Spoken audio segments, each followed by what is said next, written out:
Assalamu alaikum student, it's me Sir Abdullah Hanif Latta, and definitely in the previous video we talked about thinking distance, breaking distance and stopping distance। उस पर हमने सारी बात की थी बच्चों के thinking distance सिर्फ और सिर्फ डिपेंड करता है ड्राइवर्स रिएक्शन टाइम पे, या ड्राइवर्स आपके सामने टायर्ड है, या उसका आईसाइट का इशू है, या कोई भी उसने ड्रिंक करी भी हो।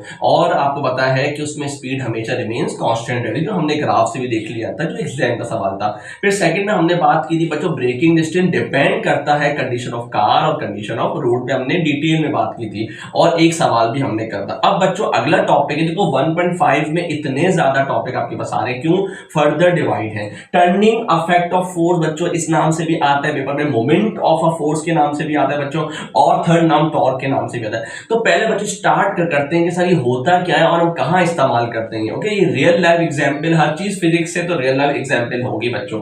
देखो, a force acting on an object can cause an object to turn. बच्चों जब भी आप किसी जगह पे फोर्स लगाओगे तो वो टर्न अबाउट जरूर होगी। ओके, इसकी रियल एग्जांपल हम लोग अभी देखेंगे आपके सामने। Okay, this effect is known as turning effect of force. मतलब ये जो टर्निंग अफेक्ट आता है आपके पास, ये कहलाता है टर्निंग अफेक्ट। कोई भी आपने फोर्स लगाई, पहले हमने फोर्स के चैप्टर में पढ़ चुके हैं, जिसकी वजह से फोर्स की वजह से शेप चेंज होता है, साइज चेंज होता है, मैग्नीट्यूड इंक्रीज डिक्रीज होता है, स्पीड होती है, डायरेक्शन चेंज। अब नई चीज सीखो कि फोर्स की वजह से आपका टर्न आपका होता है, चेंज होती है, डायरेक्शन चेंज होती है, टर्न होता है। ये बात याद रखना।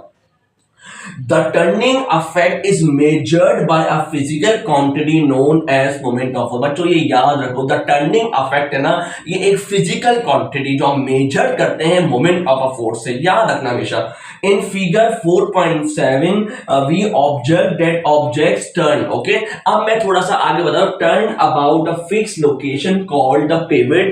बच्चों याद रखो आपके पास हमेशा कि pivot वो पॉइंट है बच्चों जो फिक्स पॉइंट है, सेंटर है, उसके मल्टीपल नाम है which are definitely being used in different books में। लेवर भी बोला है, कई जगह में फलक्रम बोला है बच्चों, कई जगह पे आपके सामने फिक्स पॉइंट बोला है, या हिंज भी बोला है बच्चों, याद रखो हिंज भी आपके पास ये लफ्ज भी बोला है बहुत सारी बुक्स में। ओके, ये अब बच्चों फिक्स पॉइंट है जो चेंज नहीं होता है। It is used to move a load when a force applied. बच्चों ये एक रियल लाइफ एग्जांपल आपके पास है कि आपने इस लोड को बच्चों मूव करना है।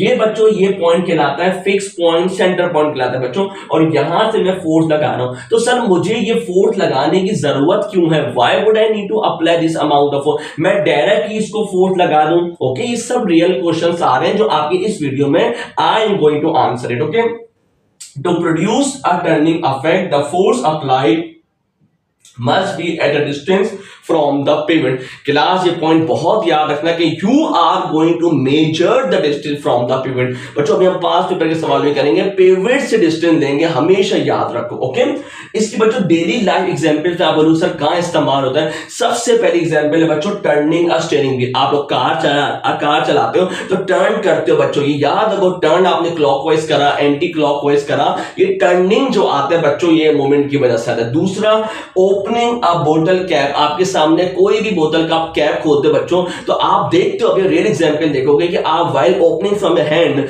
You are going to apply more amount of force instead of you are going to apply the using a can opener. कि सर कैन ओपनर से मुझे इतनी कम फोर्स क्यों लगानी पड़ती है? सवाल दिमाग में आएगा आप लोगों को, रियल लाइफ एग्जांपल है। और तीसरा, टाइटनिंग अ बोल्ट, कोई भी बोल्ट को टाइट करना बच्चों, तो उसके लिए आप कहीं अगर पानी यूज करते हो तो you are going to apply less amount of force. अगर पानी के बगैर आप यूज करते हो, अपने हैंड से फिक्स करने की कोशिश करते हो, it needs a lot of time. तो क्या वजह है कि सर मेरे पास टर्निंग अफेक्ट ऑफ फोर्स है क्या? सर इतनी डेप्थ में आपने स्टार्टिंग बता रहे हैं ताकि इंटरेस्ट आपका डेवलप हो कि टर्निंग अफेक्ट होता क्या है। फ्रेंड्स अब हम लोग ये देखते हैं कब टर्निंग अफेक्ट अप्लाई होगा और कब टर्निंग अफेक्ट अप्लाई नहीं होगा। देखो, if the force is applied at the pivot, आपने बच्चों अगर पिवट पे फोर्स लगाना शुरू कर दी, यानी कि इसकी सिंपल एग्जांपल मैं आप लोगों को देता हूं कि आपका डोर नॉब जो होता है उसी पे आपने फोर्स लगाना शुरू कर दी, या आपने इसका जो हिंज पॉइंट है, आप अगर डोर के पास जाके देखोगे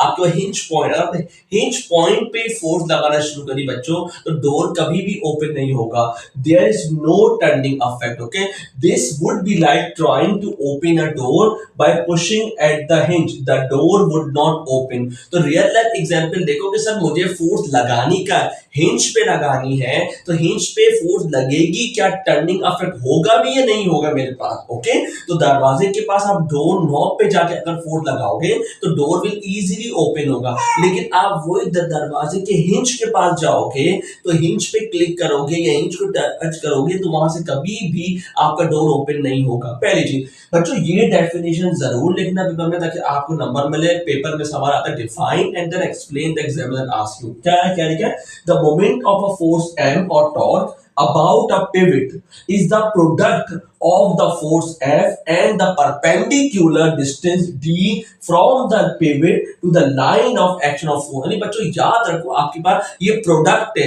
फोर्स एंड डिस्टेंस का प्रोडक्ट समझ आ गया, लेकिन फोर्स और डिस्टेंस मस्ट भी बच्चों परपेंडिकुलर होना चाहिए। याद रखो हमेशा, अगर आपके पास फोर्स ऐसे हैं बच्चों वर्टिकल, तो आपका डिस्टेंस हॉरिजॉन्टल होना चाहिए।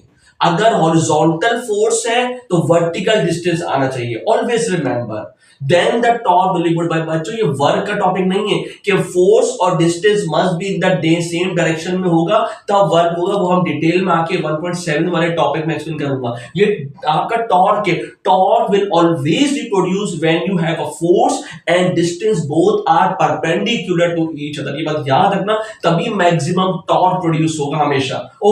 टॉर्क का सिंबल बच्चों याद होगा, सम बुक्स में लिखा होता है मोमेंट ऑफ फोर्स का एम, और बच्चों टी मत बनाना कभी भी बच्चों, टॉर्क का सिंबल टी नहीं है। Remember, examiner will give you 0 mark. F dot D बच्चों, F cross D, force and the perpendicular distance. दिमाग में रखना, फोर्स का यूनिट हमेशा न्यूटन में होगा, डिस्टेंस परपेंडिकुलर होगी। बच्चों याद रखो, अगर फोर्स आपके पास वर्टिकल में है तो डिस्टेंस बच्चों हॉरिजॉन्टल लोगे, हमेशा परपेंडिकुलर एल बनना चाहिए। याद रखो हमेशा, और distance always in the metre में होगा, आपको पता है फिजिक्स में।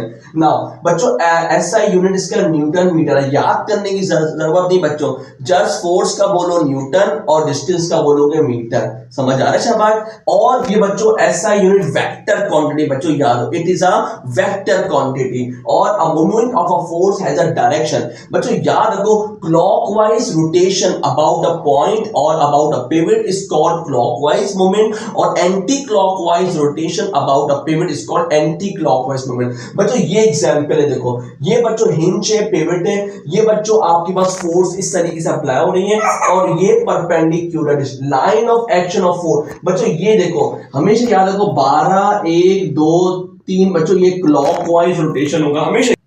तो बच्चों याद रखो क्लॉकवाइज टॉर्क क्या बच्चों, याद रखो 1 2 3, और एंटी क्लॉकवाइज बच्चों उल्टा मूव करेगा 12 11 10, इस तरीके से एंटी क्लॉकवाइज रोटेशन। तो क्या है बच्चों, turning effect of force torque आपकी वेक्टर क्वांटिटी है, ऐसा यूनिट न्यूटन, डॉट मीटर है, ये न्यूटन मीटर बोल दो, और क्लॉकवाइज एंटी क्लॉकवाइज। अभी हम डिटेल में ऐसे ऐसा जाएंगे, एक सवाल करने के बाद प्रिंसिपल ऑफ मोमेंट करेंगे जो एग्जाम में बहुत आता है सवाल। एक पिक्चर नजर आ रही है बच्चों जिसमें हम एग्जाम्पल की मैं बात कर रहा हूँ बच्चों। उस एग्जाम्पल में सवाल में क्या बोला है, you are going to find out the torque. ये मोमेंट ऑफ फोर्स की बात करें बच्चों, आपको पता है force into perpendicular distance. Okay, force का पता है न्यूटन में है, आपने देख लिया, लेकिन आपको डिस्टेंस बच्चों सेंटीमीटर में गिवन है, it must be converted to metre. 10 divided by 100, तो बच्चों आपने 2 0 से 2 0 काटे हैं, एंड 1 न्यूटन मीटर आपका आंसर आ गया। बच्चों डायरेक्शन, बच्चों याद रखो टॉर्क का जो फोर्स की डायरेक्शन देखो बच्चों इस तरीके से मूव करना है। याद करो, आप फिगर में दोबारा जाके देखो तो आपको नजर आएगा सर ये एंटी क्लॉकवाइज मोमेंट है या एंटी क्लॉकवाइज टॉर्क है। ओके बच्चों, तीसरे में बोल रहा है कि आप बताओ कि मैं अगर डिस्टेंस बढ़ा दूं और सेम मेरे पास टॉर्क है तो बताओ कि आपका फोर्स क्या आएगा। गौर से देखो बच्चों, इसमें मेन कॉन्सेप्ट छुपा हुआ है। ये टॉर्क का फॉर्मूला वही एफ डॉट डी बच्चों, टॉर्क वही है 1 न्यूटन वाला, फोर्स मालूम करनी है बच्चों, डिस्टेंस देखो बच्चों 20 सेंटीमीटर में, अगेन मुझे मीटर में लाना है, डिवाइडेड बाय 100 करा 0.2 है, मैं 2 गुना गया पीछे 1 और 2, देखो 0.2 आगे शाबाश, और बच्चों ये देखो मेरे पास फोर्स में डिस्टेंस को यहाँ लेकर डिवाइड करा, फोर्स का आंसर है 5.0 न्यूटन। बच्चों आपने एक चीज गौर करी जो मैं आपको समझाना चाह रहा हूं यहाँ पे कि आपके पास बाय इंक्रीजिंग द डिस्टेंस, बच्चों पहले डिस्टेंस आपका 10 था, तो देखो डिस्टेंस 10 था, फोर्स 1 न्यूटन की बच्चों अप्लाई हो रही थी। ये गौर से देखो बच्चों, आपके पास फोर्स क्या आपके पास सॉरी टॉर्क था, फोर्स आपके पास था 10, ओके दिमाग में रखना। लेकिन बच्चों अब मैंने डिस्टेंस को बढ़ा दिया बच्चों, देखो मैंने डिस्टेंस को 20 कर दिया बच्चों, तो फोर्स देखो बच्चों कम हो गई। समझ आ रहा है? यानी ये कॉन्सेप्ट है बच्चों, जैसे जैसे बच्चों आप पिवट से करीब आते जाओगे, कॉन्सेप्ट बनाओ तो फोर्स बच्चों बढ़ती जाएगी और क्या होगा, डिस्टेंस बच्चों कम होता जा रहा है। ये बात याद रखना।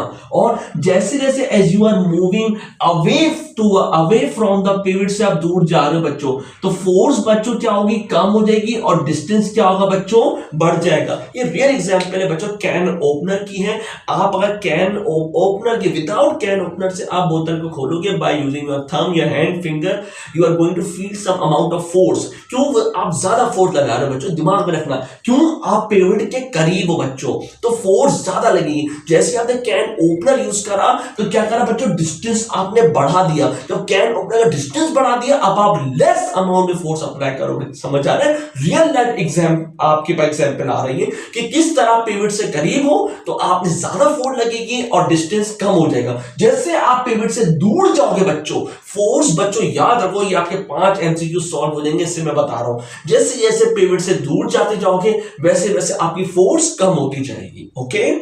ओके बच्चों, प्रिंसिपल ऑफ मूवमेंट है बच्चों, ये टॉपिक बहुत एग्जाम में आता है। अब हम लोग सीखते हैं प्रिंसिपल ऑफ मूवमेंट होता क्या है। In our discussion so far we have consider only the movement of the applied force but not that of load. बच्चों अभी तक हमने फोर्स की बात करी कि सर मैं एक जगह से फोर्स लगाऊंगा। इसकी बच्चों रियल एग्जांपल एक और भी सीसॉ से, एक जगह मैंने आपको बिठा दिया, एक जगह आपका भाई बैठ गया, तो क्या है सीसॉ बैलेंस है? नहीं सर, मेरा वेट ज्यादा है तो सीसॉ इस तरफ जा रहा है, इस तरफ जा रहा है। अगर मैंने यहां पे आपके दो भाई को बिठा दी तो सर भाई का फौरन से क्लॉकवाइज ज्यादा हो रहा है, एंटी क्लॉकवाइज ज्यादा हो रहा है। सर ये है क्या, ये दिमाग में रखो बच्चों। आपके पास as the load has mass hence weight, okay, it exert a turning effect as well। बच्चों याद रखो आपके पास, अब मैं लोड की बात करूंगा, वेट की बात करूंगा कि मैं अगर एक स्टूडेंट बैठा है, दो स्टूडेंट है, या स्टूडेंट आपके सामने पिवट के करीब है, या दोनों जगह मैंने सेम आपके लोड बिठाया, तो जब क्या होगा आपके पास क्लॉकवाइज टॉर्क और एंटी क्लॉकवाइज टॉर्क क्या बराबर आएगा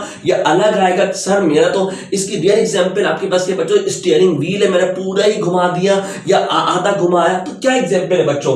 we can see that load exert a moment, okay बच्चों ये मोमेंटम नहीं है, मोमेंट है, okay, that it's opposite to that of the applied force if lever does not rotate, anti clockwise movement must be equal to the clockwise movement. यानी क्या बात बच्चों, अगर मैंने सीसॉ पे आपको बिठाया और लेट्स सपोज आपके किसी भी फ्रेंड को बिठा दिया, बोथ अगर आपके सामने सीसॉ मूव नहीं कर रहा, इसका क्या मतलब है, दोनों का क्लॉकवाइज और एंटी क्लॉकवाइज मूवमेंट बच्चों बराबर है, दोनों का फोर्स बराबर है, दोनों का डिस्टेंस बराबर है। क्या वजह है कि बराबर है? फोर्स दोनों के बराबर है या नहीं है? क्या डिस्टेंस दोनों का बराबर है? ये हम चेक करेंगे प्रिंसिपल ऑफ मूवमेंट में। याद रखो जो एग्जाम में आती है डिफाइन प्रिंसिपल ऑफ मूवमेंट, तो यही लिखनी है आपने। Okay, the principle of movement state that when a body is in equilibrium the sum of clockwise movement about a pivot is equal to the sum of the anti-clockwise movement about the same pivot. There is no resulting turning effect about the pivot। समझ आया? यानी कि अभी हम देखेंगे diagrammatical representation से कि sir clockwise torque must be equal to the anti clockwise torque, तभी बॉडी इक्विलिब्रियम कंडीशन पे, रेस्ट कंडीशन पे कोई मूवमेंट नहीं है, कोई टर्निंग इफेक्ट प्रोड्यूस नहीं हो रहा है। ओके, अब जरा मैथमेटिकल देखते हैं ताकि हमें चीजें समझ आए बच्चों। ये डायग्राम आपके पास गिवन है, इस तरह का एग्जाम में सवाल बहुत ज्यादा बच्चों कॉन्सेप्ट बनाना है। ये बच्चों पिवट है, ये बच्चों फोर्स है, ये आपके पास वेट अप्लाई हो रहा है। वेट आपको पता है ऑलवेज वर्टिकली एक्टिंग डाउनवर्ड होता है, तो आप बोलोगे sum of clockwise movement about any point, देखो पिवट से डिस्टेंस लेना बच्चों, and sum of anti clockwise, ये बच्चों इस तरीके से मूव करेगा और ये बच्चों इस तरीके से मूव करेगा। समझ आ रहा है शाबाश? तो हम क्या बोलेंगे, क्लॉकवाइज इज इक्वल, बच्चों ये लिखना जरूरी है, इसके एक नंबर में आता है जब चेकिंग करते हुए एग्जामिनर देखता है। इसके principle of movement clockwise movement is equal to anti clockwise, torque 1 is equal to torque 2, तो आप क्या बोलोगे, टॉर्क का फॉर्मूला आपको पता है, F1 D1 is equal to F2 D2। जरूरी बच्चों हमेशा फोर्स तो वेट भी हो सकता है, W1 D1, और मजीद भी आगे भी जा सकते हो बच्चों, जो एक एग्जाम में होता है M1 आप G D1 is equal to M2 G into D2। बच्चों ये वेट मैंने खोला है, वेट बराबर है mg के। ओके तो एग्जामिनर ये भी देख चुका है पास पेपर में, वेट की जगह आप mg देखो, तो मैंने G1 G2 क्यों नहीं लिखा, क्योंकि बच्चों ग्रेविटी सेम रहती है। तो याद रखो डिपेंड्स ऑन द कंडीशन के हिसाब से आपने सिचुएशन को डिजाइन करना है। ओके अब इसकी एग्जांपल देखते हैं कि आपको आइडिया हो एग्जाम में किस तरह का सवाल आता है। ओके स्टूडेंट अब एग्जाम्पल सॉल्व करते हैं, मल्टीपल एग्जाम्पल, ताकि आपको आइडिया कॉन्सेप्ट हो। हर एग्जाम्पल डिफरेंट होगी, आपके कॉन्सेप्ट को इनहेंस करेगी, ये बात याद रखना। ओके देखो ये आपके पास एक एग्जाम्पल है बच्चों के, और you are going to find out the force. Okay exam में कोई सा भी सवाल हो, you are going to ask the main thing, आपने इस तरह डायग्राम बनानी है। Okay if the examiner definitely provides you. बच्चों याद रखो, एक तो आपको पता है कि एंटी क्लॉकवाइज है, और ये क्या बच्चों क्लॉकवाइज से। आपने बोला सर ऐसे क्लॉकवाइज है, 12 1 2 3 ऐसे जा रहा है, और ये उल्टा जा रहा है 12 11 10, तो ये क्या बच्चों आपके पास एंटी क्लॉकवाइज आपके पास है। ओके नाउ टॉर्क बच्चों ये लिखना जरूरी है ताकि आपको एग्जाम में नंबर मिले। Principle of moment torque 1 is equal to torque 2। अब देखो F1 ये F इंटू D1, पिवट से फासला बच्चों ये वाला है, तो मैंने बोल दिया इसको D1। ओके शाबाश, ताकि आपके लिए आसानी हो।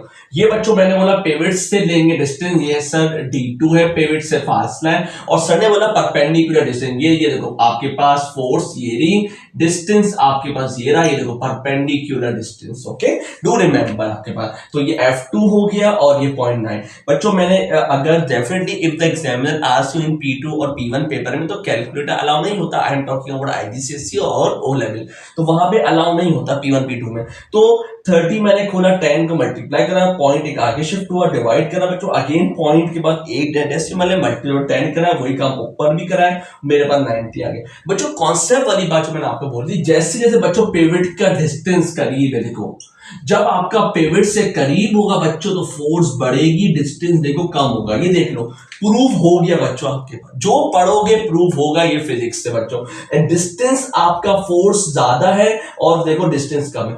ये देखो बच्चों ये डिस्टेंस ज्यादा है बच्चों, देखो जब distance when the distance has been increase होगा बच्चों तो force is going to be reduce. समझ आया शाबाश, पिवट से देखो कॉन्सेप्ट जरूरी है आपके पास। ओके अच्छा बच्चों सेकंड एग्जांपल में देखो, इसमें थोड़ा सा ट्रिक है बच्चों। देखो इसमें भी वही लगाना है principal of movement, anti clockwise clockwise. ये मैंने बच्चों बोला एंटी क्लॉकवाइज, ये बच्चों क्लॉकवाइज। अब देखो मैंने बोला F1 into D1 F2 into D2। देखो F1 वो पिवट से डिस्टेंस था बच्चों 0.3, ये तो मैंने किया बच्चों। यहां मैंने F2 तो 30 है बच्चों, पिवट से डिस्टेंस खाली 0.9 नहीं आएगा, तो बच्चे मिस्टेक करते हैं, टोटल डिस्टेंस आएगा बच्चों। ये याद रखो 0.3 प्लस 0.9 जो आएगा आंसर 1.2। ये मैं समझा एग्जांपल में कि you are going to take the distance from the pivot. बच्चों बार बार लफ्ज बोलना from the pivot, mistake paper में बहुत करता है बच्चों।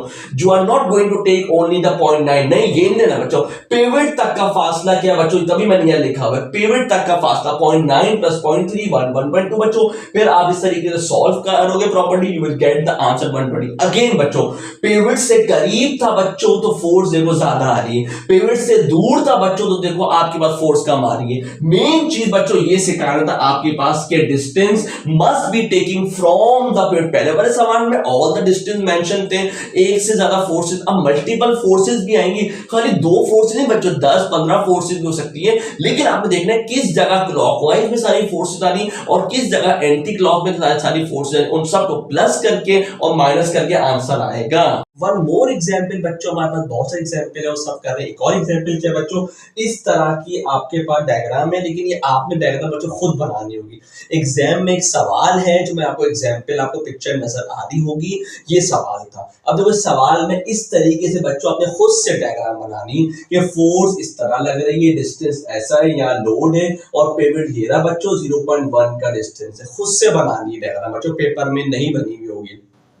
फिर प्रिंसिपल ऑफ मोमेंट बोलोगे आप, टॉर्क 1 और टॉर्क 2 बोलोगे बच्चों। आपने बोला फोर्स और परपेंडिकुलर डिस्टेंस बच्चों आपको पता है इनके दरमियान का डिस्टेंस है बच्चों, याद रखो हमेशा। दूसरा बच्चों के लोड इनटू परपेंडिकुलर डिस्टेंस बच्चों सॉल्व करा, आपके पास 150 न्यूटन है। सवाल था मिनिमम फोर्स लगानी है कि मैं इस लोड को या आपके सामने जिस तरह का लोड था उसको मूव कराना था बच्चों। तो देखो दिखने में तो बहुत आसान लगता है बच्चों, लेकिन जब आपके पास रियल एग्जाम्पल के सवाल आते हैं and you are going to make this diagram, okay. Now बच्चों एक और एग्जाम्पल है बच्चों, थोड़ी सी आपके सामने ट्रिकी एग्जाम्पल है, इसको हमें समझना है, ओके। बच्चों इसमें मुझे मल्टीपल फोर्सेस गिवन है, वेट भी है, F2 भी है, F1 भी है। तो हाउ वुड आई नो कि सर कौन सी क्लॉकवाइज है कौन सी एंटी क्लॉकवाइज देखना बच्चों। देखो बच्चों वेट है बच्चों, वेट और ये वाली फोर्स बच्चों इस तरह मूव कर रही है, ये वेट ही बच्चों इस तरह मूव कर रहा है। तो यानी कि ये दो फोर्सेस बच्चों एक साथ में ऐड अप करूंगा और ये बच्चों इनके अपोजिट मूव कर रही है, इस तरह मूव कर रही है, तो मैं इनको अलग लिखूंगा, दिमाग में रखना। तो क्लॉकवाइज के बच्चों वेट मल्टीप्लाई बाय परपेंडिकुलर बच्चों पिवट, ये रहा पिवट देगा और पेपर में क्या है, पिवट से ये डिस्टेंस है 5, F2 ये रहा F2, पिवट से बच्चों यहां से यहां तक का फासला बच्चों ये याद रख लो, यहां से यहां तक का फासला पूरा 10 है, पिवट से पूरा फासला 5 मत लेके बैठ जाना पेपर में खुदा के लिए, 5 + 5 10 इज इक्वल टू F1 के साथ तो ये रहा डिस्टेंस 3, सॉल्व करोगे वेट की वैल्यू बच्चों 100 × 5 40 × 10 और ये पूरा सॉल्व करना 300 न्यूटन, आपके पास आंसर आ गया। वही वाली बात है बच्चों, आपके सामने पिवट के करीब है तो फोर्स बच्चों ज्यादा आएगी, कॉमन सेंस की बात है। अब आपके कॉन्सेप्ट बनते जाए। अब आखिर के एक दो सवाल और कराता हूं, फिर बच्चों आप पास पेपर के सॉल्व जो प्रॉब्लम हो रही है you are going to ask, okay. Okay student, ये आपके पास लास्ट एग्जांपल है। आई होप इसके बाद आपको लेक्चर समझ आ जाएगा। बहुत सारे एग्जांपल कराइए, पास पेपर के क्वेश्चन अब आपसे हल हो जाएंगे इंशाल्लाह। नाउ ये बच्चों सवाल है फॉरगेट अबाउट सॉल्यूशन। अपने आप से बोलो कि सर ने बताया ये F1 बोल दो, इसको F2 बोल दो, इसको F3 बोल दो। बोलो कि सर इसकी डायरेक्शन देखो, इसकी डायरेक्शन यू जा रही है सर, इसकी डायरेक्शन में यू जा रही है, तो सर ये मैं बोल देता हूं एंटी क्लॉकवाइज। ये सर ऐसे जा रही है तो ये मैंने बोल दिया क्लॉकवाइज, ओके। नाउ अब मैंने बोला है सर F1 D1, ये मैंने बोला 320 पिवट से फासला लेना, ये देखो ये मैंने बोला D1 सर जी हो गया, तो मेरे पास F2 ये रहा 540, ये मैंने बोल दिया D2, या मैंने बोल दिया W मालूम करना है, F3 पिवट से मैंने इसका नाम बोल दिया D3। खुद से करना है बच्चों ताकि मुश्किल ना हो। Once you are going to solve this question into बच्चों मल्टीप्लाई करा आपने एंड आपने बच्चों डिवाइड करा, आपके पास आंसर आ गया। ये मैं क्यों आपके सामने तेजी में जा रहा हूं, मुझे पता है आपने पूरे लेक्चर सुन चुके होंगे, सारे सवाल आपको आ चुके हैं बच्चों। कोई भी now you are going to solve the topical past paper आप लोग करो, खास तौर पे अपने IGCSE और O लेवल से करो पास पेपर। जहां मुश्किल लगे बच्चों वहां पे आप मुझे क्वेश्चन सेंड करो, I will always be there to assist you, okay. I hope thank you so much, thank you.